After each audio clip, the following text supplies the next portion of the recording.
Përshëndetje të nderuar miq, përshëndetje të dashur ndjekës, ja ku po takohemi sërish me mua Tirona Lilin për të komentuar dhe për të ndarë qëndrimet dhe mendimet të debatit shumë të nxehtë që ndodhi në shtëpinë e Big Brotherit.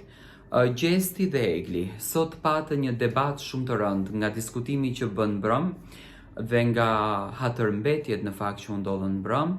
U thanë shumë fjalë të rënda sot. Unë nuk dua ta besoj nga dy njerëz të cilët duen, por Egli ka hyrë me shumë inat, ka hyrë me shumë urrëtie, dhe ndoshta ka dhe të drejtë ta akmeret kundër drejt Gjestit, sepse Gjesti duke mos i menduar mirë gjërat, duke u shprehur non stop që nuk të dua, domethënë e kthen dashurinë në urrëtie. Nuk ka gjë më të keqe se sa të kthesh dashurinë në urrëtie. Gjatë qëndrimit të tyre në dhomën të ndenjës, por njëkohësisht edhe jashtë teksa po pinin të gjithë banorët kafe, besoj që banorët arritën atë qëllimin e tyre që të shohin Gjestin dhe Eglin të përçarë, që mua më vjen shumë keq. Egli shpreheshte në një dosë të tipit që ti e ke studiuar lojën nga jashtë. Unë jam shumë i bindur që Gjesti nuk ka pa gjë nga jashtë, sepse ju jeni dëshmitar të asaj. Jo se unë dua ta mbroj Gjestin, por jeni dëshmitar të kohës kur Gjesti doli nga Big Brother Kosova dhe kur hyri në Big Brother Albania. Gjesti nuk ka patur informacione për Big Brother Shqipërinë, tani të jemi të sinqertë. Thjesht, do me thënë, edhe Egli nuk ishte kjo Egli që ishte super e fuqishme në Big Brother në fillim, do me thënë rinte me qëndrimin e saj, sa po kështë dalë redoni nga shtëpia. Nuk është se Gjesti hyri për të marrë Eglin dhe për të bërë lojën bashkë. Unë mendoj që ato të dy u afruan gjatë momenteve dhe u afruan gjatë kohës në Big Brother, sepse Egli e mbështeti, Egli ishte ajo që ju afrua te Vaska kur Gjesti laheshte në fillim. Nuk ishte Gjesti ai që i shkonte afër Eglit që në fillime, do të thënë të kujtojmë këtë gjë.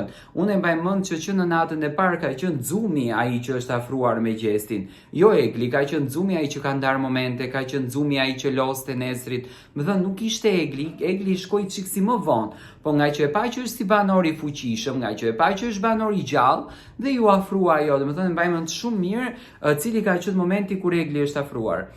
Sot Gjesti është i befasuar nga mënyra se si Egli po shprehen agresivitetin që në fakt dhe mua më ka befasu dhe urrëtitjen e madhe që ka.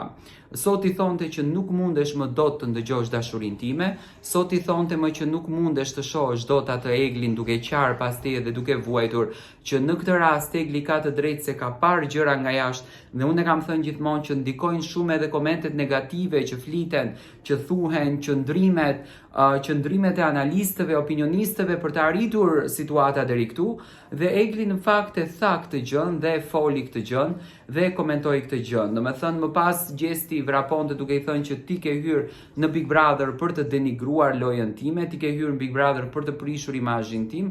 Do kisha dashur të marr mendimin tuaj, si e shikoni ju këtë lojë dhe ku do përfundon kjo ngjarje kaq e madhe që në fakt sot ka patur një diskutim shumë të nxehtë në shtëpi.